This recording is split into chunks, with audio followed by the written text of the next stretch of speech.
कुछ ही मिनट बाद अम्मा रसोई से गरम गरम रोटी और सब्जी लेकर आईं। खाने की खुशबू से ही रोहित का मन खुश हो गया। अम्मा ने प्लेट उसके सामने रख दी।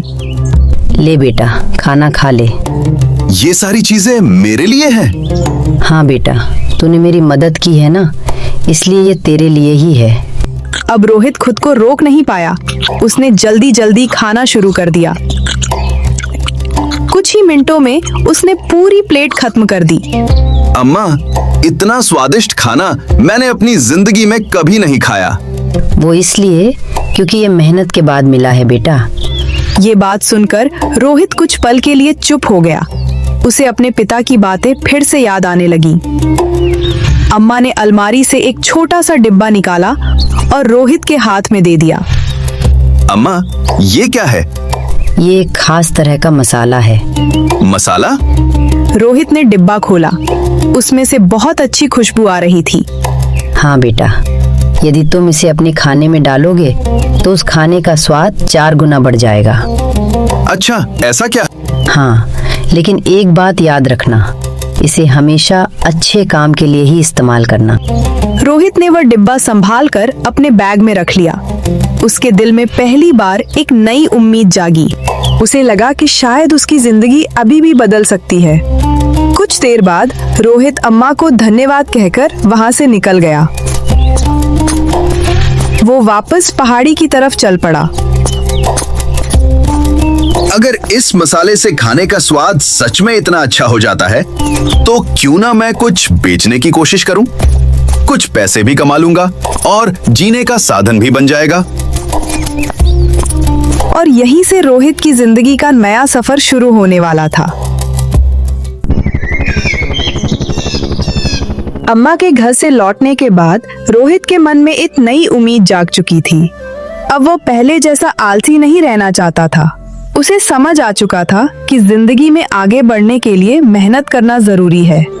पेड़ के नीचे बैठकर वो नीचे सड़क की तरफ देखने लगा। उस सड़क से रोज बहुत से लोग गुजरते थे। कुछ लोग पहाड़ी पर घूमने आते थे, कुछ मंदिर जाने के लिए इस रास्ते से गुजरते थे। रोहित ध्यान से सब देख रहा था। अगर मैं यहाँ मैगी बनाकर बेचूं, तो शायद लोग खरीदेंगे। फिर उसे अम्मा का दिया हुआ जादुई मसाला याद आया। उसने अपना बैग खोला और वो छोटा सा डिब्बा निकाला। अगर मैं मैगी बनाकर उसमें ये मसाला डाल दूं, तो शायद लोगों को बहुत पसंद आए। अब रोहित ने फैसला कर लिया था। अगले दिन वह गांव गया और थोड़े पैसे उधार लेकर मैगी के पैकेट, एक छोटा स्टोव, गैस सिलेंडर और कुछ बर्तन खरीद लाया और पेड़ के पास एक छोटा सा टेंट लगा लिया। उसने एक छोटा सा काउंटर भी बना लिया। अब उसकी छोटी सी दुकान तैयार थी। रोहित ने एक बोर्ड भी बनाया। उस पर लिखा था, गर्मा गर्म मैगी।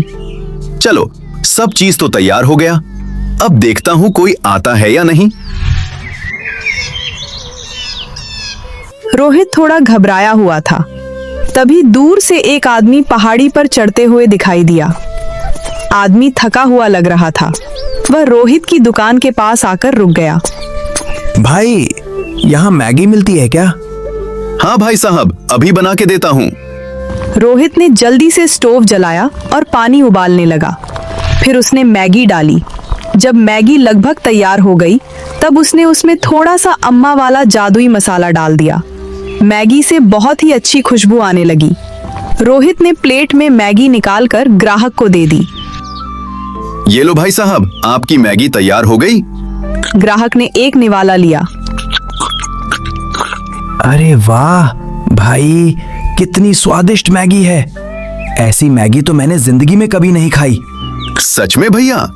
हाँ भाई, इसका स्वाद तो कमाल का है।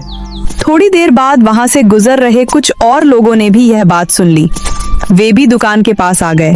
भाई, जरा मेरे लिए भी एक प्लेट मैगी बना देना। भाई, मेरे लिए भी 2 प्लेट। अब रोहित तेजी से मैगी बनाने लगा। एक के बाद एक ग्राहक आने लगे। कुछ ही देर में उसकी छोटी सी दुकान के सामने भीड़ लग गई। हर कोई उसकी मैगी की तारीफ कर रहा था। भाई, सच में कमाल की मैगी है। सच में भाई, इतनी स्वादिष्ट मैगी मैंने पहले कभी नहीं खाई। अब रोहित को पहली बार ऐसा महसूस हो रहा था कि उसकी मेहनत रंग ला रही है। लगता है लोगों को मेरी मैगी काफी पसंद आई। दिन भर में उसने बहुत सारी मैगी बेच दी। शाम को जब उसने अपने पैसे गिने तो वह चौंक गया। 1, 2, 3, 4, 5। अरे आज तो काफी पैसे कमा लिए। आज तो काफी मुनाफा हो गया। बापू, आप सही कहते थे, मेहनत करने से ही जिंदगी बदलती है। अब रोहित रोज सुबह अपनी दुकान खोलता और लोगों को स्वादिष्ट मैगी खिलाता। धीरे धीरे उसकी दुकान की चर्चा दूर दूर तक फैलने लगी। लेकिन रोहित को बिल्कुल अंदाजा नहीं था कि जल्द ही उसकी जिंदगी में एक बड़ी परीक्षा आने वाली है। अब रोहित पहले जैसा आलसी लड़का नहीं रहा था। दिन भर मेहनत करता और शाम को जब वो अपने पैसे गिनता तो उसके चेहरे पर संतोष भरी मुस्कान आ जाती। उस दिन भी कुछ ऐसा ही हुआ। पूरा दिन बहुत सारे ग्राहक आए थे। कई लोगों ने उसकी मैगी की खूब तारीफ की। शाम होते होते रोहित बहुत थक गया था, लेकिन वो खुश भी था। उसने अपना सामान समेटा और टेंट के अंदर बैठ गया। आसमान में धीरे धीरे अंधेरा छाने लगा था।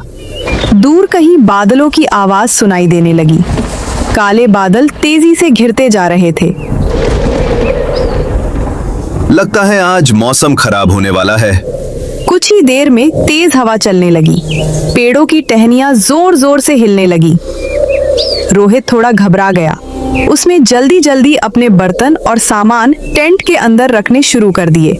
लेकिन तभी अचानक बहुत तेज हवा का झोंका आया। टेंट जोर जोर से हिलने लगा। रोहित ने तुरंत टेंट को पकड़ लिया अरे अरे, मेरा टेंट! और पूरा टेंट उड़कर दूर जा गिरा।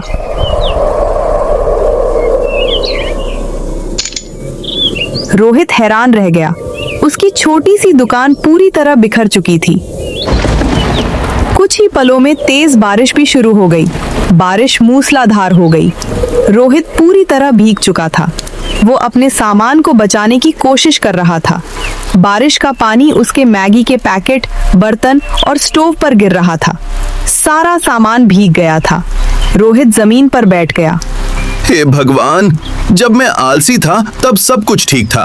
अब जब मैं मेहनत करना चाहता हूँ तो मुझे इतनी मुश्किलें क्यों दे रहे हो? कुछ पल तक वो चुप बैठा रहा। तेज हवा और बारिश अभी भी जारी थी।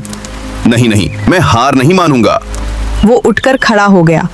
बारिश के बीच ही उसने अपने बिखरे हुए सामान को इकट्ठा करना शुरू कर दिया। कुछ सामान टूट गया था, कुछ पूरी तरह भीग चुका था। फिर भी उसने जितना बच सकता था सब समेट लिया। उस रात रोहित बहुत उदास था। वो फिर उसी पेड़ के नीचे बैठ गया। शायद हर मेहनत करने वाले की जिंदगी में मुश्किलें आती होंगी, लेकिन मैं हार नहीं मानूंगा। कल से फिर से दुकान शुरू करूंगा। उसे